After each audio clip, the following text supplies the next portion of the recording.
नसब की निस्बत जो है वो सैयद आलम सल्लल्लाहु अलैहि वसल्लम की जानिब है। क्या जानने वाला और न जानने वाला बराबर हो सकते हैं? अब मसला ये है कि आलिम है कौन, किसे आलिम कहा जाए? सिर्फ रट लेने वाले नहीं, किताबें याद कर लेने वाले नहीं, 2-4 घंटे मुताला करके जुमा पढ़ा लेने वाले और तकरीर कर लेने वाले लोग नहीं। जरूरत ही क्या है ऐसे एक दूसरे को छोटी छोटी बातों पे बहाना बना के तनकीद का निशाना बनाने की, एक दूसरे की इज्जत उछालने की। जो चीजें कुरान और हदीस ने बयान कर दी हैं उन पे सर तस्लीम खम कर लिया जाए। बिस्मिल्लाहिर्रहमानिर्रहीम। गुजरात से रफ़ाकत हुसैन मुस्तफ़ाई ने सवाल भेजा है। फरमाते हैं कि हालिया दिनों फिर एक मसला उठा है जिसमें अमीर दावत इस्लामी अल्लामा इलियास अत्तार क़ादरी और हाफिज़ाबाद के एक सैयदज़ादे अल्लामा वसीमुल हसन शाह नक़वी, इनके माबैन एक तनाज़ा सा खड़ा हुआ है सोशल मीडिया पे आलिम दीन और सैयदज़ादे की फजीलत को लेके। तो आप इस हवाले से रहनुमाई फरमा दें कि आलिम अफजल है या सैयद अफजल है। देखें, गुजारिश ये है कि अगर तो सैयदज़ादे आलिम दीन भी हों तो फिर वो बकिया उलमा से अफजल हैं, और अगर वो सैयद नहीं है तो फिर आलिम दीन, जिसे आलिम दीन कहा जाता है, जो कुरान और हदीस में बयान की गई शराइत पे पूरा उतरता हो, वो गैर आलिम सैयद से अफजल है। और ये बात भी ज़हन नशीन रहे कि फ़ज़ल इल्म फ़ज़ल नसब से बिल इत्तिफ़ाक़ अशरफ आला और आज़म है। शरफ़ इल्म शरफ़ नसब से बिल इत्तिफ़ाक़ अशरफ आला और आज़म है। आप कहेंगे बिल इत्तिफ़ाक़ की बात आपने कैसे कर दी?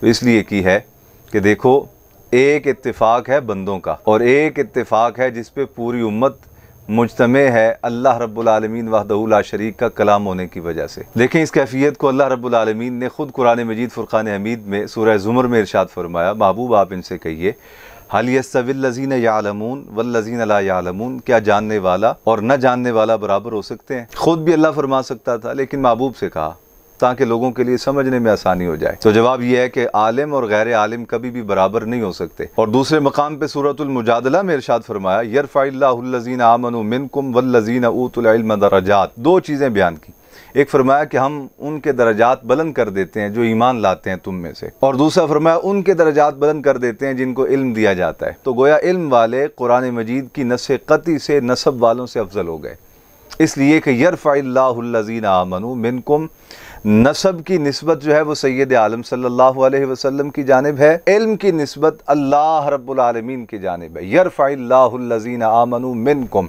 वल्लज़ीना ऊतुल इल्म दरजात। अब मसला ये है कि आलिम है कौन, किसे आलिम कहा जाए? देखिए, लुग़वी माना के एतबार से किसी चीज़ की मारिफत रखना ये इल्म है, और उसको जानने वाला, उसकी मारिफत को रखने वाला आलिम कहलाता है। लेकिन ये जिस आलिम को गैर आलिम सैयद पर अफजल कहा जा रहा है, ये आलिम कौन है?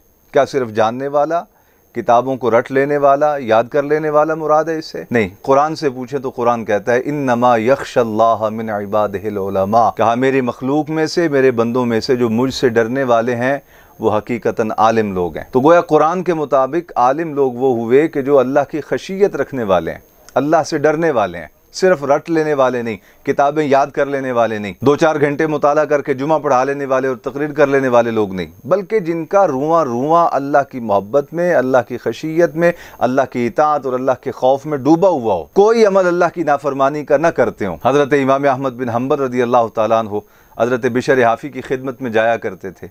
किसी ने अर्ज़ किया, हुज़ूर आप इतने बड़े आलिम हैं, मुज्तहिद हैं, मुहद्दिस हैं, बुज़ुर्ग हैं, इतने बड़े आप फ़क़ीह हैं, और आप इस दरवेश के पास जाते हैं? तो आपने तारीख़ी जुमला इरशाद फरमाया, कहा हाँ, शरीयत को मैं ज़्यादा जानता हूँ, शरीयत वाले को ये ज़्यादा जानता है, इसलिए मैं ख़ुद चल के इसके पास जाता हूँ।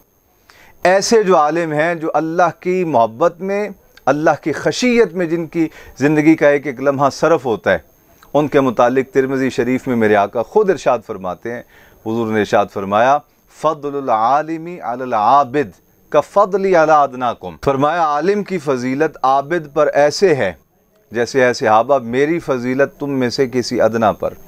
ये नहीं फरमाया कि जैसे मेरी फ़जीलत अबू बकर सिद्दीक़ पर, उमर बिन ख़त्ताब पर, उस्मान गनी ज़ुन्नुरैन पर, अली मुर्तज़ा पर, कहा नहीं, ऐसे है आलिम की फ़जीलत आबिद पर जैसे मेरी फ़जीलत तुम में से किसी अदना शख्स पर। तो मेरे अज़ीज़ान गिरामी, कुरान और हदीस की तालीमात को अगर देखा जाए तो ये बात समझ में आती है कि इल्म का फ़ज़ल नसब के फ़ज़ल से अफजल और अशरफ और आला है।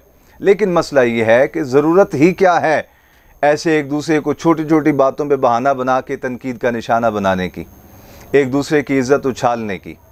जो चीज़ें कुरान और हदीस ने बयान कर दी हैं उन पे सर तस्लीम खम कर लिया जाए। जो दरजात, जो मनासिब, जो फजीलतें अल्लाह और अल्लाह के हबीब ने बयान की हैं उन पर सर तस्लीम खम कर लिया जाए। नहीं जी उन्होंने ये क्यों कह दिया, जनाब उन्होंने ये क्यों कह दिया, पहले उन्होंने कहा था वज़ू नहीं है, फिर उन्होंने ये कह दिया, फिर उन्होंने ये कह दिया। तो मेरा ख्याल है दोनों जानिब थोड़ा सा तामुल और बुर्दबारी पैदा करने की ज़रूरत है और एक दूसरे की वही बात समझी जाए जो वो अपनी ज़ुबान से कहे। जो वो कहता नहीं खुद अपनी अकल के मुताबिक सोच के उसके मत्थे जड़ देना, मेरा ख्याल है ये गैर मुनासिब अमल है और इसे बदगुमानी कहा जाता है। अल्लाह रब्बुल आलमीन की जनाब में इस बदगुमानी की सज़ा बहुत सख्त है, इससे बचना चाहिए। ख़ास तौर पे दीनी तबके को, उलमा को और उलमा से वाबस्ता अफराद को अल्लाह रब्बुल आलमीन हमें सिरात मुस्तकीम पे गामज़न रखे और इसी पर हमारा ख़ात्मा फ़रमा दे। अक़ीदा अहले सुन्नत पे हमें कायम रखे और इसी पे हमारा ख़ात्मा फ़रमा दे। अस्सलामु अलैकुम व रहमतुल्लाहि व बरकातहू।